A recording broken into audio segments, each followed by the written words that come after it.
stage? Yes, I think Michael was different on stage than he was off. Because when he's not on stage, he's very shy and not too talkative. And when he's on stage, it's different. Like everything opens up for him, and he always told me he felt better on stage. And he felt at home on stage. It was like a second home to him. That's how he was.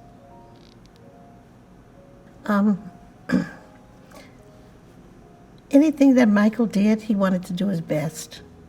And he used to say, remember when I don't know if you remember, but they used to make albums, and they have one or two very good songs on the album, and the rest of them they would call just album tunes. And Michael would always tell me, I think every song on an album should be a hit. I don't think that people should just throw songs on the album they know people would just accept because it's there, and just have and buy the album because it have one song or two songs that they like. And I think he was the first one that had most of his songs on the album go in the top 10. All of them at least went into the top 10, and a lot of them went number one on one album. And this is how he felt. This is what he did. Why do you think he felt that way? Do you think it had to do with Joe? Pardon? Do you think his need to be perfect had to do with his father, with Joe? No, I don't. It's just the way he felt. Do you think that was a lot of pressure on him to always feel like you have to be the best? That must be...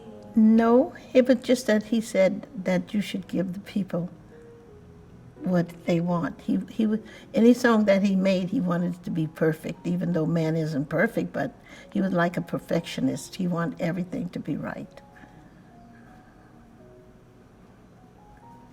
Did you ever say, Michael, you can't be perfect? No, I never said that to him because I wanted him to continue to do his best with everything. And that's how he was. He just didn't put anything out there. You know, like some people say, I'm finished with it, so let it go. No, he wasn't like that. As his mother, did you feel like it was too much pressure for Michael to always want to be perfect? No. As his mother, I felt that this is the way Michael is. He just didn't want to put anything out there. And it could be that because his name was linked behind it, he wanted to be good. How did you feel watching Michael struggle with vitiligo? I didn't exactly understand the disease. I had seen many people with it, and there was an aunt on his father's side in the family that had it also. But he found something to do with he didn't want to be, he always said, I don't want to be spotted like a cow, you know, in his face. And also he found a way to just take the brown spots out. I don't know how they did that, but it made him, I won't say how I felt about how it made him, but to him that was better than just be spotted all over. But under his legs and all was still spotted up underside, but he got his chest and his hands and arms and things bleached up. Oh yes, as a mother, any mother know their child is suffering with something. They suffer too. They feel bad about it. But he found a way to do it, and so he felt better. And I felt better. Were you afraid for him? Because vitiligo is when he... Was I what? Afraid, worried. No, I wasn't afraid for him because I had seen other people with it. And it was just, I felt that it was an ugly disease because it changed your appearance of your skin. But other than that, I didn't think it was a life-threatening disease. So that helped a lot with me. Michael, as much as they did. Why the media picked on Michael so much, I don't know. But I know there was some very wicked people that had come in Michael's life. And for instance, the first accusation, I think that was around 1993. And when this man, his last name is Chandler, Evan Chandler, to say, he lied. He wanted money from Michael. And Michael had mentioned that to me. And he said he was going to do something to him. Because he wanted money. I think it was he was making a movie or something like that. I believe that's what it was. But it was a big lie. And his son, Jordan, and Michael would go to their home. He was a friend of all of them.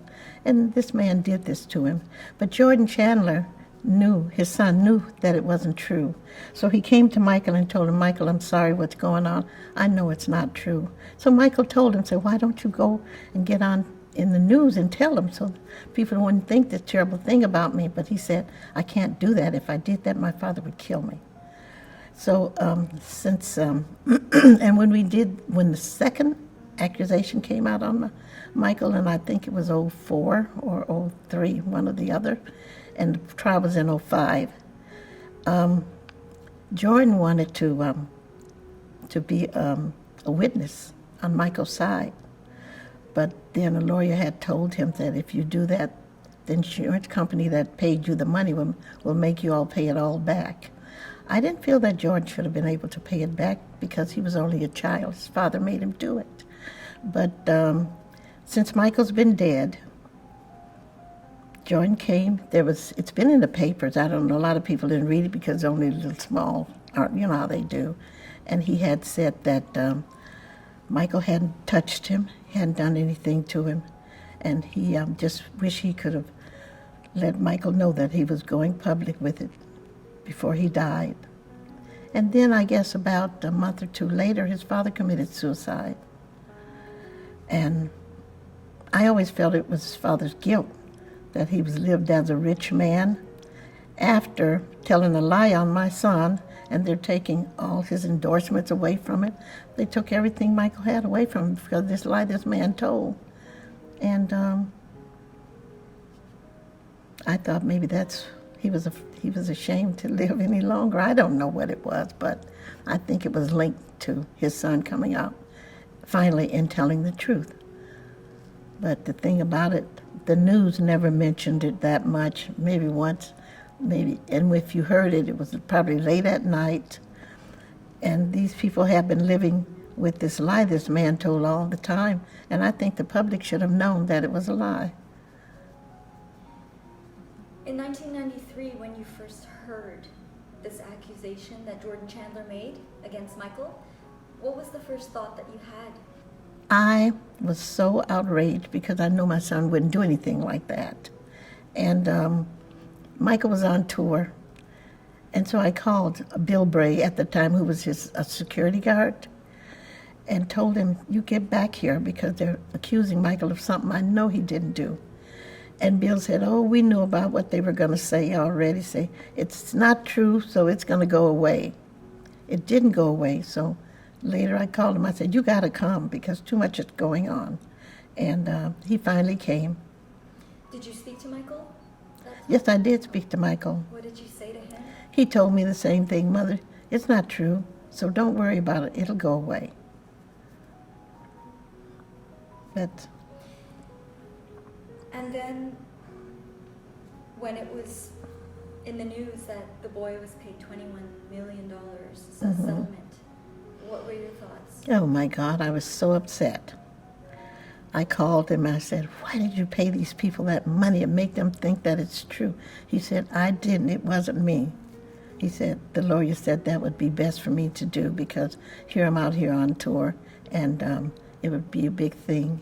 And I guess they thought I shouldn't think about what I guess they thought, but I guess his tour wouldn't have gone so well. And so they did, but that was the wrong thing to do, to pay them off. And Michael said he wanted to fight it. And they told him, no, go ahead and pay him because we have, they have this tour in front of them. Let's talk about Thriller. Okay. When Thriller became the #1 selling album of all time in 1984, Became the #1 selling album of all time, I felt very proud of Michael because I know he had been working hard and he felt that what he had put into his album finally was a success. And I felt good because I know it made him feel really good. do you think Michael knew the album was going to be as successful as it was? No, I don't think he really knew it, but he always put everything into his music so it can be successful. Michael didn't go to, when Off the Wall wasn't successful, he wasn't there that night, but he didn't even get, I don't even think he got nominated for anything. And he knew it was a good album because some of the songs were very good. And he had tears in his eyes after it didn't get any recognition because he knew it was very big. And he told me, he said, "Mother, next time they're going to have to give it to me." And his next album was Thriller.